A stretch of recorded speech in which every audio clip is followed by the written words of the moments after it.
Gauss law. According to this law, the total electric flux of a closed area enclosing a charge is 1 upon epsilon naught times the magnitude of charge. It means what? If we have a closed surface where a plus q charge is placed inside the surface, then the total flux of this surface will be, according to Gauss law, is phi equal to q upon epsilon naught, where epsilon naught is the permittivity of free space. And the surface is called Gaussian surface. Either it is symmetrical or non-symmetrical. Let us take some example to find the electric flux with the help of Gauss law by using a Gaussian surface. First, we will take a hemispherical object and the charge q is placed in hemispherical object. Then the total electric flux of this hemispherical object is phi equal to q upon 2 epsilon naught. If an electric dipole is placed in a Gaussian surface, then the total electric flux will be 0 because dipole have equal charge in magnitude. If a same charge or a total sum of the charges is placed in a Gaussian surface, then also the total electric flux is 0. For example, you can see in the picture, we have 3 charges, plus q, plus 4q and minus 5q. Then the total positive charge inside the Gaussian surface is plus 5q and total negative is minus 5q. Hence, the total electric flux is 0. Total electric flux for a closed body like a cylinder, sphere is also 0 electric flux. In another example, if a hemispherical object is placed in uniform electric field, then total flux of hemispherical object is plus pi r square E. And if the same object is placed in non-uniform electric field, then the flux will be plus 2 pi r square E. Same, we can place a charge inside a cubical box also, and we can find the electric flux for the surface edges of cubical box. Next, we have application of Gauss law. There are 3 major applications of Gauss law, in which the first application, electric field is due to infinite long line of charge. We have a long infinite wire or a rod where a positive charge is uniformly distributed, like this. To find the electric field of this long infinite line or a long infinite wire, we have required some closed surface to be considered as a Gaussian surface. Therefore, let's make a virtual cylindrical object surrounding the wire.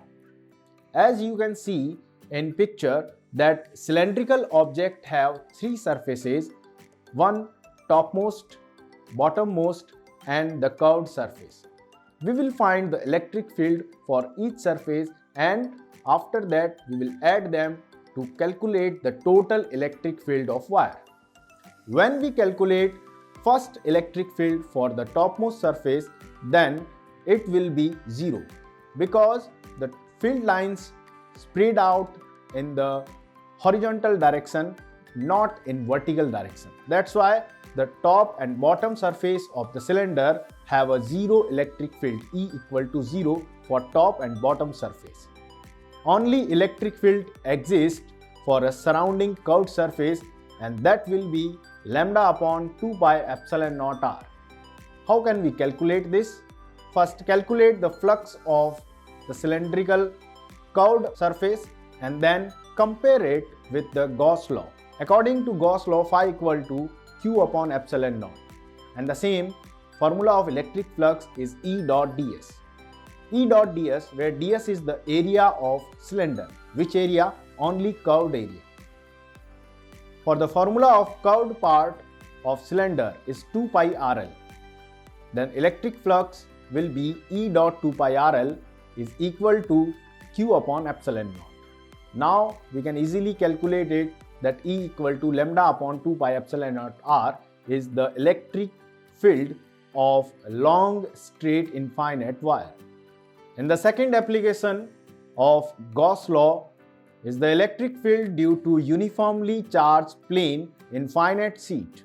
As we know that the surface charge density for a plane sheet is sigma, and the sigma is Q upon area. Then here we will place the value of area sigma, then formula of our flux will be E into ds. Then the formula of electric flux for the second application is 2E dot A equal to sigma upon epsilon naught. Flux for the second surface is 2EA equal to sigma A upon epsilon naught. In LHS and RHS we have same quantity area of the sheet.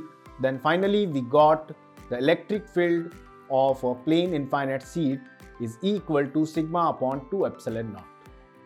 Now we have third application of Gauss law. Here we will find electric field inside a spherical cell, outside a cell and the surface of the cell. Let us take a spherical cell of radius r. Now first we will calculate the electric field at the surface of cell. Formula of electric field for the surface of cell is quite easy and it is kq by r square, because here we have 4 pi r square is the area, outermost area of the cell. At the surface of cell, electric field is sigma upon epsilon naught, because 4 pi r square distance and radius will be same for this case, and hence we got E equal to sigma upon epsilon naught. And the last third case, electric field inside the sphere, as we know that clearly electric field inside the sphere is always zero, because all the charge of a conductor wants to settle at the outermost surface of the conductor.